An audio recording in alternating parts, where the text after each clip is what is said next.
মমতা ব্যানার্জির স্বপ্নের প্রকল্প রূপশ্রী, আর এই রূপশ্রীতে এবার দুর্নীতির ছায়া।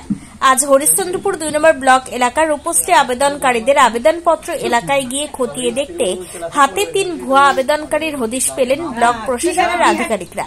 আজ দুপুরে হরিশ্চন্দ্রপুর 2 নম্বর ব্লকের যুগ্ম সমষ্টি উন্নয়ন আধিকারিক Sonam Wangdi Lama, block welfare officer Basudeb Pal এবং রূপশ্রী প্রকল্পের ডিইও অষ্টমী ঘোষ এদিন ব্লকের এই পরিদর্শন দল দৌলতপুর, ইসলামপুর, ভালুকা অঞ্চল সহ একাধিক অঞ্চলে পরিদর্শন করেন।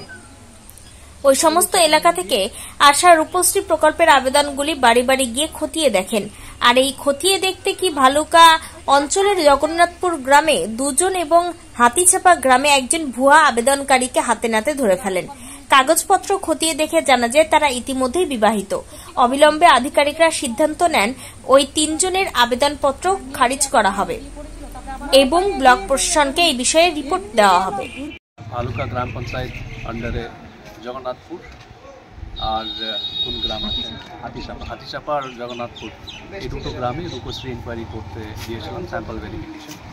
তো আমাদের টোটাল 12টা অ্যাপ্লিকেশান ছিল, এটার মধ্যে 7টা আমরা জেনুইন পেয়েছি, আর বাকি 3টে ওদের অলরেডি 6 to 7 months আগে বা 1 বছর আগে তাদের বিয়ে হয়েছিল, তো সেগুলো রিজেক্টেড হবে।